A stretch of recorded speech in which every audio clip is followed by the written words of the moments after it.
আসসালামু আলাইকুম সম্মানিত দর্শক, আজকে আপনাদের সামনে যেই ঘাসটি দেখানো হচ্ছে এটি মূলত নতুন জাতের একটি ঘাস। দর্শক দেখেন, এই ঘাসটি ফলনের দিক দিয়ে সেরা। দেখেন কী পরিমাণ ফলন। আমরা এই ঘাসটি মূলত কাটিংয়ের জন্য রেখেছি। এই তাইওয়ান হাইব্রিড ঘাসটি যখন বাংলাদেশে নতুন এসেছে তখনই কিন্তু আমরা এই ঘাসটি সংগ্রহ করি এবং আমাদের জমিতে লাগাই।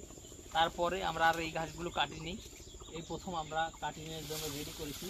দর্শক, আপনারা হয়তো অনেকে জানেন বা অনেকে শুনেছেন যে এই তাইওয়ান হাইব্রিড ঘাসটি গুয়াতিমালা ঘাসের পরে বাংলাদেশে কিন্তু আমদানি করা হয়েছে, অর্থাৎ বাংলাদেশে আনা হয়েছে।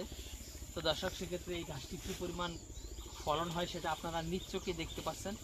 যারা কিংবা পাকচন বা সবুজ পাকচন, লাল পাকচন অন্যান্য ঘাসের থেকে দ্বিগুণ ফলন হয় কিন্তু এই ঘাসটি।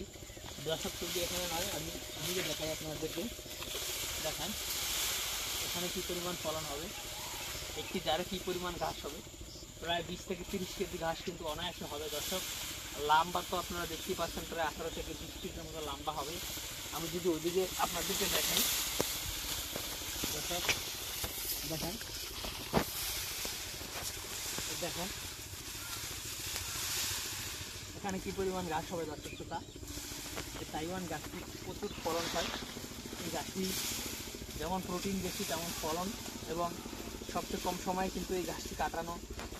গরু ছাগলকে কেটে খাওয়ানো যায়।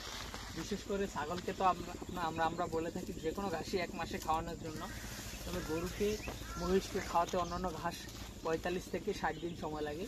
তবে তাইওয়ান হাইব্রিড ঘাসটি আপনারা গরু এবং মহিষকেই 30 দিনে কেটে খাওয়াতে পারবেন। দর্শক, এটা কিন্তু সবচেয়ে দ্রুত বড় হয় তাইওয়ান হাইব্রিড ঘাসটি। দর্শক শ্রোতা, আপনারা চাইলে এই তাইওয়ান হাইব্রিড ঘাসের কাটিং আমাদের কাছ থেকে সংগ্রহ করতে পারেন। দেখেন, আমরা কুরিয়ার সার্ভিসের মাধ্যমে সারা বাংলাদেশে এই ঘাসের কাটিংগুলো ক্যাশ অন ডেলিভারি দিয়ে থাকি। তো দর্শক, আপনি যদি কাটিং সংগ্রহ করতে চান অবশ্যই আমাদের স্ক্রিনে দেওয়া নম্বরে যোগাযোগ করুন।